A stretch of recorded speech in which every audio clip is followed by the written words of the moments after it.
पाकिस्तान की एक्सपोर्ट्स में इजाफा हुआ, जो इमरान खान ने कहा कि साजिश इंपोर्ट नहीं हुई थी, एक्सपोर्ट हुई है, तो ये एक तो अच्छी खबर है कि पाकिस्तान की एक्सपोर्ट में इजाफा हुआ। और अब इस हुकूमत का नाम इम्पोर्टेड गवर्नमेंट के बजाय एक्सपोर्टेड गवर्नमेंट रख देना चाहिए। और सीरियस नोट पे मैं समझता हूँ कि इसका नुकसान बिल्कुल होगा इमरान खान की सियासत को, और उसकी वजह यह है कि जो इमरान खान को कल्ट लीडर समझते हैं, देवता या अवतार समझते हैं, उनकी हो सकता है राय पे फर्क ना पड़े कुछ और अरसे तक, लेकिन एक बहुत बड़ी तादाद मुल्क में स्विंग वोटर्स की होती है, जिसको आप कहते हैं कि लोग फेंस पे बैठे हैं। वो देखते हैं इलेक्शन के वक्त, वोट डालते वक्त, कि इस शख्स की पॉलिसीज या इस शख्स का बोलचाल और इसका अमल क्या था, वो उसकी बुनियाद पे वोट डालने का फैसला करते हैं। सिर्फ कल एक मुस्लिम लीग नून का वोटर है, एक पाकिस्तान पीपल्स पार्टी का है, एक पीटीआई का है, वो सारे जो पक्के वोटर्स हैं, जो वर्कर, वो तो रहेंगे, लेकिन जो स्विंग वोटर्स है और जिसकी तादाद बहुत ज्यादा होती है, वो भी डिसाइड करता है, और वो बड़ा फैसला कुन उनकी तादाद है। वो देख रहे हैं ये सब कुछ, जितनी कॉन्ट्रडिक्शन है, कि आप एक तरफ आपने पिछले साल मार्च से लेके अब फरवरी 1 साल हो गया है तकरीबन, आपने पूरी कौम को डिवाइड कर दिया, आपने फौज को डिवाइड कर दिया, आपने जुडिशरी को डिवाइड कर दिया, आपने मीडिया को डिवाइड कर दिया इस बात पर कि जो पाकिस्तान की फौज का चीफ ऑफ आर्मी स्टाफ है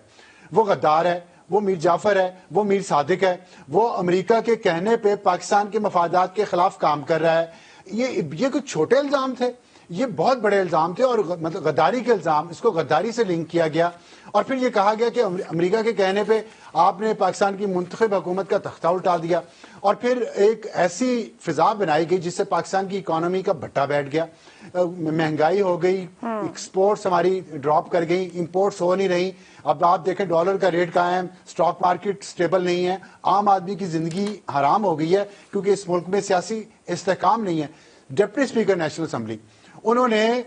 वहां बैठ के कुर्सी पे रूलिंग दी कि ये जितने अपोजिशन लीडर ने ये जो नो कॉन्फिडेंस अपोजिशन ने जो पेश की है, ये गलत है और ये सारे गद्दार हैं, इन्होंने अमरीकी साजिश का हिस्सा बन के ये किया है। इतना बड़ा इल्जाम पार्लियामेंट पे लगा दिया आपने, वो गद्दार हो गए। और फिर आप 1 साल बाद आप आके कहते हैं कि जी वो साजिश इंपोर्ट नहीं हुई थी, एक्सपोर्ट हुई थी। अच्छा, मैं इसमें एक और खतरनाक चीज देख रहा हूं, ज्यादा खतरनाक चीज देख रहा हूं, बल्कि इंपोर्ट होते हुए तो चलो आप कह सकते हैं जी, आर्मी चीफ कह सकते हैं जी बड़ा दबाव था हम पे, हमने असला लेना था अमेरिका से, हमारी अफगान पॉलिसी इफेक्ट हो रही थी, चाइना की वजह से हम पे दबाव इतना था कि हमने अमेरिका की ये बात मानी और इमरान खान साहब को हटाने, हमने उनकी सपोर्ट से हाथ हटा लिया। अब आप ये कह रहे हैं कि नहीं, ऐसा नहीं है।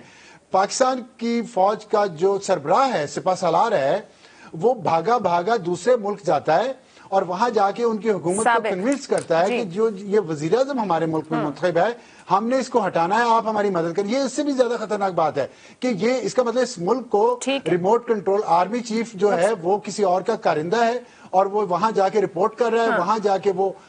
उनको वो बॉस उनके वहां वाशिंगटन में बैठे हैं, उनको शिकायतें लगाता है और उनसे अप्रूवल लेके आता है यहाँ एक हुकूमत हटाने की। मैं समझता हूँ ये पहले से भी ज्यादा खतरनाक बात है और ज्यादा खतरनाक बयान हो गया ये, पहले से भी ज्यादा। अफसर साहब आगे बढ़, लोग बेवकूफ नहीं है और इसका नुकसान होगा।